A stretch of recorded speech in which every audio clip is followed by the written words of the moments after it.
Sit Down Before Reading, a memoir by me, Dave Bexfield. Chapter 41, Copious, Mischief.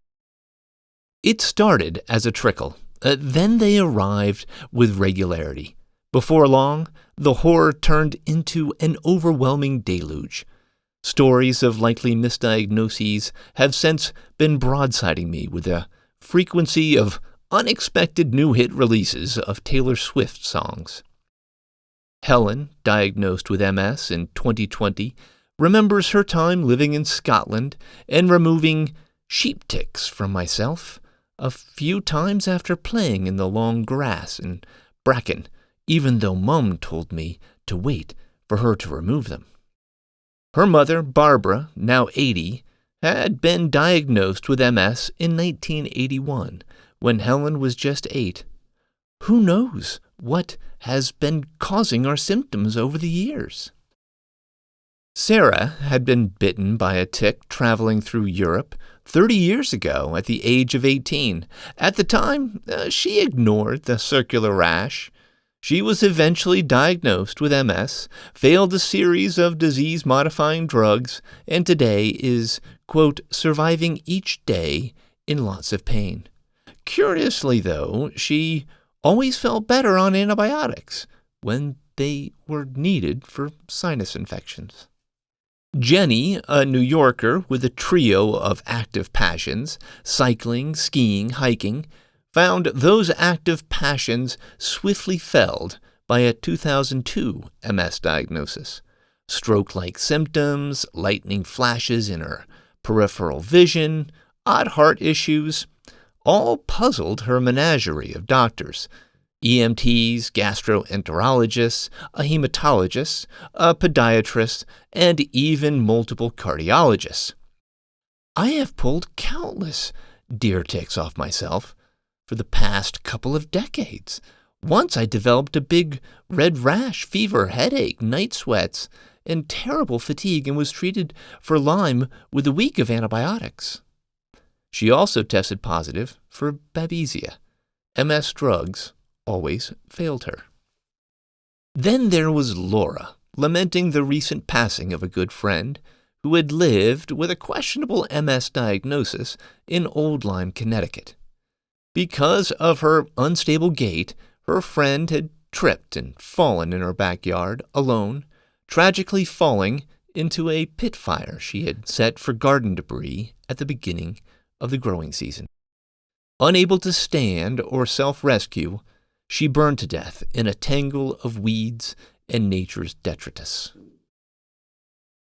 Only rarely is Lyme disease ever discovered in the swirling winds of probable multiple sclerosis. Months earlier, Gary, a longtime member, saved a college friend's sister from a near-certain MS diagnosis. As your story was very much top of mind when we reconnected, I inquired further to see if her sister had had any recent tick exposure, he wrote. I learned that she had, so I advised my friend to advise her sister that it could possibly be Lyme. The test just came back. Not only does she have Lyme, but tick fever and an active Bartonella infection, and has markers for 7 other tick-related viruses. But confirmed misdiagnosis cases of my members scarcer than the number of people who have walked on the moon. Bethany, a member of active MSers since 2008 when she was diagnosed with MS in Ohio by a well-regarded MS specialist, received her correct Lyme diagnosis in 2015. I've been so grateful for my health, and I call it my miracle not to have MS hanging over my head. Keep fighting for the truth, to be put out there for people to know, to keep searching for what's really going on. Since the spring of 2022, I have been following the cairns placed by fellow Lyme disease advocates and sufferers, cairns that have led me to a host of revelations. In the MS space, I have a decent grasp of what's really going on.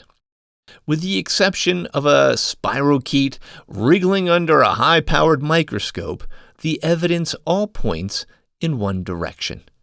There are a boatload of misdiagnoses when it comes to cases of multiple sclerosis.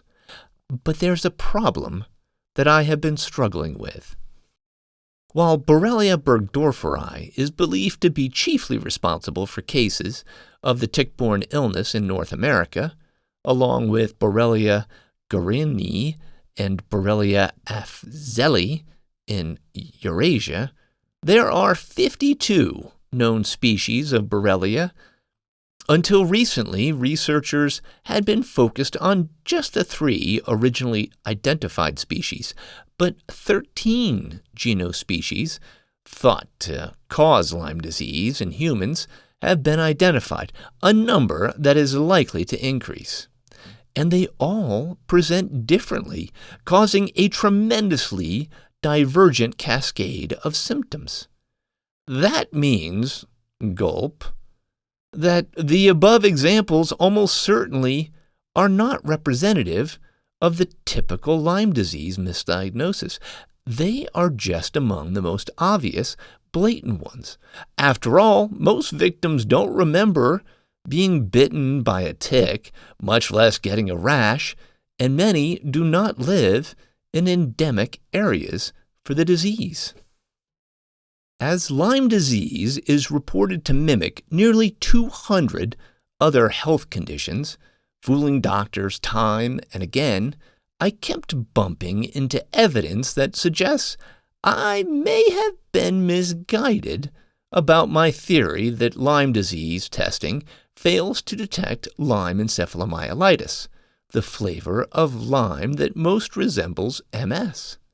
What if it fails to detect myriad variations of the disease, and those cases mistaken to be multiple sclerosis are merely a smattering when compared to the true number of misdiagnoses worldwide?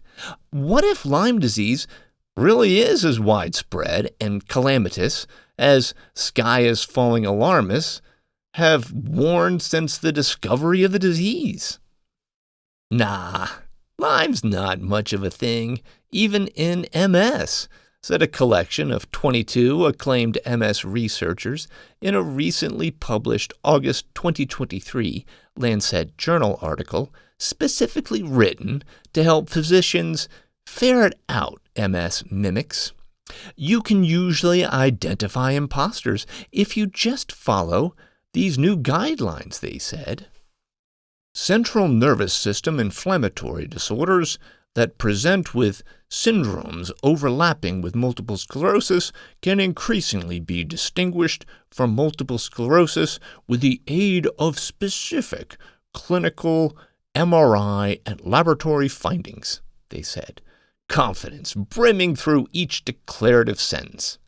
Of the dozens of conditions often mistaken for multiple sclerosis in the study, Lyme disease squeaked in a few cameos, but other mimics dominated the conversation. Under certain conditions, it might be Lyme, but the recommendation is to look elsewhere. It might very well be rheumatoid arthritis, or lupus, or celiac disease, or vasculitis, or Sjogren syndrome, or so many other autoimmune conditions. And then they pointed to purported tells in the patient's MRI results or other revealing laboratory markers, the same tells I've systematically dismantled in previous pages. By the time this memoir fully concludes, people will look back at these findings, shake their heads, and say that even these focused experts missed the boat. But I would argue that it is worse than that. They got the boat all right, the RMS Titanic. That's because I've been developing a detailed blueprint for identifying misdiagnoses in autoimmune diseases, and something isn't adding up. Having just rewatched the original Star Wars trilogy with my nieces and nephew, it feels appropriate to lean into a popular meme from the sci-fi series. Cue Mr. Han Solo and company.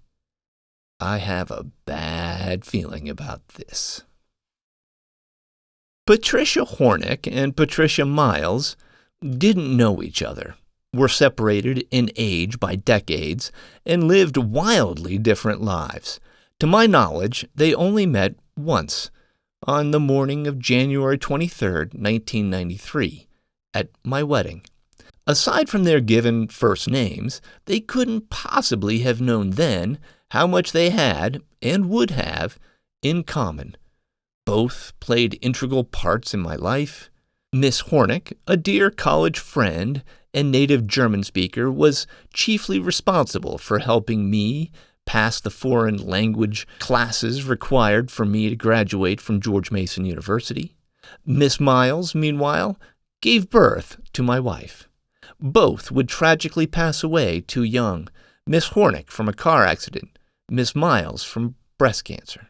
Both grew up in the small town of Front Royal, Virginia, in the foothills of the Shenandoah Mountains, and both were afflicted with the chronic disease rheumatoid arthritis, and for years were the only two people I knew with the debilitating condition. Rheumatoid arthritis, or RA, is the most common autoimmune disease in the world, according to the World Health Organization, affecting 18 million people. It's 2 to 3 times more common in women than men and tends to strike later in life. Causing joint pain and inflammation, RA can attack a single joint or multiple joints, most often the smaller ones in the hands, wrists, and feet, and can lead to severe damage to the joint and surrounding tissue, says the WHO. It can also affect the heart, lung, and nervous systems. Additionally, people with RA often feel fatigue and general malaise, e.g., fever, poor sleep quality, loss of appetite, and may experience depressive symptoms. The cause of the disease is unknown, although it is far more common in industrialized, wealthier countries. And like countless other autoimmune diseases, the diagnosis of RA is established considering clinical findings and complementary examinations. No isolated test, laboratory, imaging, or histopathological confirms the diagnosis alone.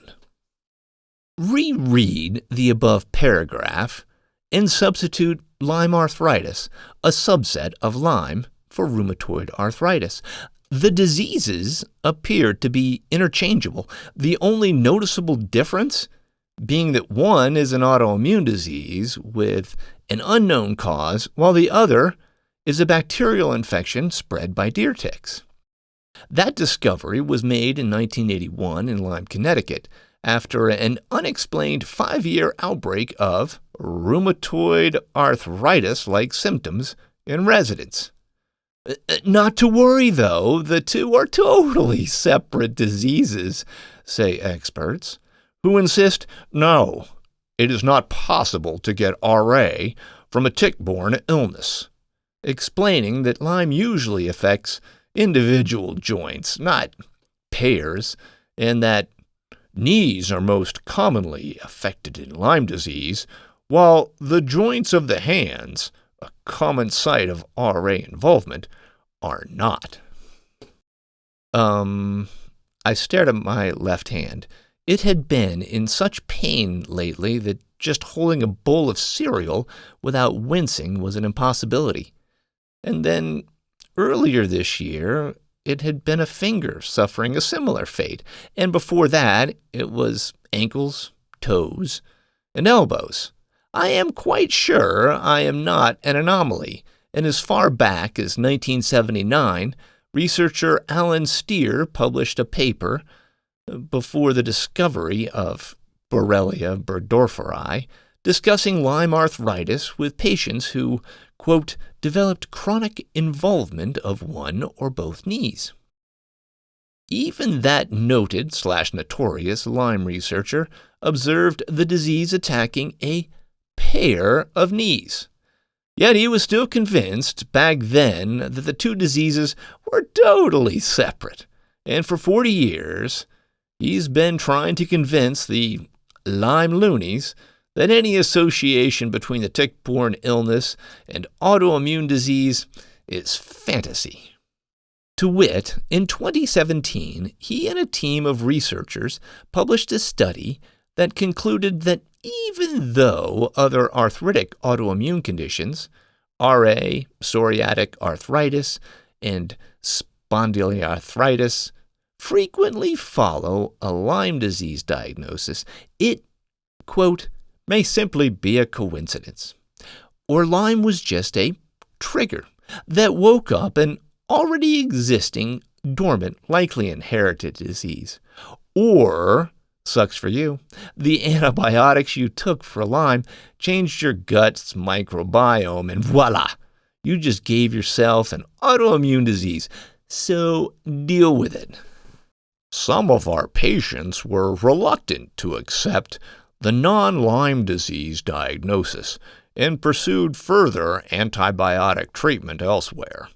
One patient who developed RF and ACPA-positive RA initially had complete remission of RA on methotrexate, but stopped this medication and sought further treatment for Lyme disease elsewhere with prolonged courses of multiple antibiotics.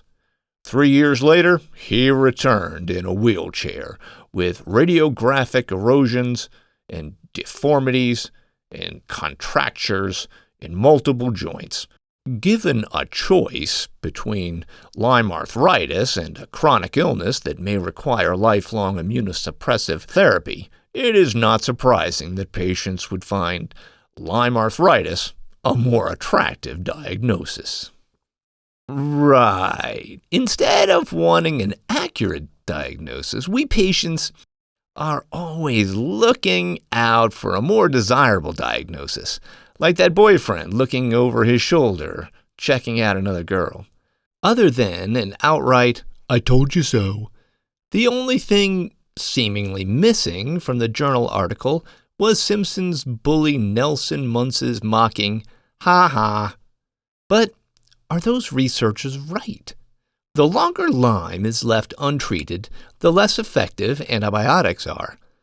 Methotrexate is known to put Lyme into remission temporarily, but as you've read in these pages, Lyme disease comes back. It always comes back. So, then, what to make of the countless examples of Lyme being mistaken for RA with devastating consequences? Not long ago, the Today Show profiled Megan Bradshaw, a woman who was misdiagnosed at the age of 23 after doctors considered Crohn's, colitis, lupus, and MS before settling on RA as well as Ehlers-Danlos syndrome. The Charlotte, North Carolina native underwent 16 surgeries before the age of 30, total joint replacements in both shoulders, both hips, both knees, and both ankles, as well as reconstructive work in her hands, before discovering that she had had Lyme disease the whole time. Dr. Glenn Gaston, a hand specialist, performed surgery to repair the young woman's hands, noting that the chance of a patient with Lyme getting to the stage Megan is in is unbelievably rare. Seeing a pair of wolverines mating in the wild would be unbelievably rare. Filling out a correct March Madness bracket would be unbelievably rare. Hearing that my sister Karen took time out of her frenetic schedule to read or listen to a single chapter of this memoir would be unbelievably rare. But cases of misdiagnosis, like Megan's? I mean, Couldn't she theoretically have both RA and Lyme? Here's where things start to get decidedly uncomfortable, akin to realizing you have a massive wedgie as soon as you stroll to the podium to give the most important speech of your lifetime. And you have lost your notes, and brain fog has caused you to forget the words and even the topic of your talk. The first rule of shards: solid science must make sense. So let's begin by trying to make sense of the evolution and spread of Lyme disease as compared to RA. While it was first discovered in the mid-1970s in a quaint Connecticut town, scientific evidence of the tick-borne disease shows that it predates humanity. Even Otzi, the 5,300-year-old glacier mummy discovered in Europe, had Lyme. It was a problem, even way back when. In contrast, the history of rheumatoid arthritis is far less nailed down and has stirred controversy. Authors of a 2012 study attempted to put it all into perspective as best they could. One school of thought is that RA is a disease of the modern era, and that its pathogenesis is a result of an environmental or genetic stimulus that did not exist in ancient times. A second theory posits that RA existed amongst our ancient ancestors, but had never been definitively characterized. Most recently, a hybrid theory has arisen, which holds that RA originally developed in indigenous populations in North America and spread to European populations through the travel of persons and/or goods. RA was first described in modern medicine in 1800 as young French doctor Augustin Jacob Landry Bouvet examined and treated a handful of patients with severe joint pain that could not be explained by other known maladies at the time. Although he incorrectly labeled it as an offshoot of gout, the unusual disease was far more common in women and the poor, a population that infrequently suffered from the disease of kings. His discovery laid the groundwork for the future research that was eventually able to separate the diagnoses based on the presence of uric acid in the case of gout. But RA may have been discovered much earlier by a dude kind of famous in medical circles for his oath, Hippocrates. In the arthritis, which generally shows itself about the age of 35, there is frequently no great interval between the affection of the hands and feet, both these becoming similar in nature, slender, with little flesh. For the most part, their arthritis passeth from the feet to the hands, next the elbows and knees, after these the hip joint. It is incredible how fast the mischief spreads. Mischief. That's one way to refer to a debilitating condition. Today, after observing copious mischief, researchers have generally accepted the conclusion that RA is not a disease of recent origin and was both present and problematic hundreds, possibly thousands of years ago, and that it occurs as a response to an environmental stimulus or stimuli experienced by genetically susceptible individuals. Paintings dating back to the 16th century and earlier even feature a hallmark sign of the joint disease: deformed hands. RA has been making the rounds. Now compare that to the evolution and dissemination of Lyme disease. In 2017, Yale researchers found that it has been circulating in North America for at least the last 60,000 years, and that it had originated in Europe, making the disease even older there. It seems only fair that Europeans made the first discoveries. German physician Alfred Buchwald originally noticed the disease's odd rashes in 1883 and in 1909, Swedish dermatologist Arvid Afzelius identified the now iconic bullseye rash. But it was another Swedish dermatologist, Sven Hellerström, who put it all together in 1930, tick rash illness. His breakthrough, and those of many others, i.e. Ruth Eichelson, inevitably were ignored until Willy Bergdorfer found his spirochetes in Lyme, Connecticut, more than 40 years later. To put this into perspective, Lyme disease has been off-leash on planet Earth from the time of man walking upright to John Travolta and the disco era. The consequence? In 2022, a large scientific meta-analysis calculated the spread of Lyme by looking at the prevalence of Borrelia antibodies in people throughout the world. A positive value meaning the person currently has or has had Lyme in the past decade or two, as antibodies may persist for 10 to 20 years. The researchers shockingly discovered that 14.5% of the global population were Borrelia positive, with the highest levels in Central Europe, 21%, Eastern Asia, and Western Europe. Notably, the lowest levels were discovered in the Caribbean at 2%, Southeast Asia at 3%, and Oceania at 5.5%. Even more troubling, past research has shown that these antibody tests routinely miss documented infections, meaning these rates are certainly higher.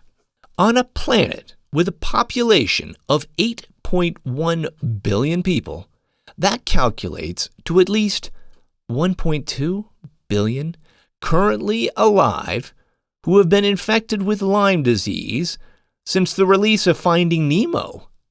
And that, dear readers, brings us to an unpleasant, uneasy, and unavoidable question mark of the ages.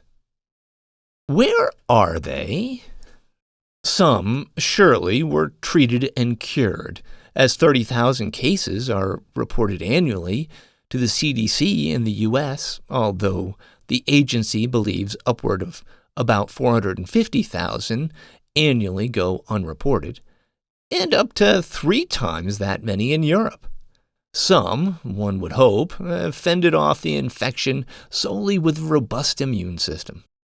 And some, certainly, are living with the disease in its mostly dormant state, virtually unaffected, sporadic blemishes and migraines that can be explained away as allergies or hormones. But the rest? Where are they? If we jump back 50 years, when Lyme disease was just an nymph-sized glint in Dr.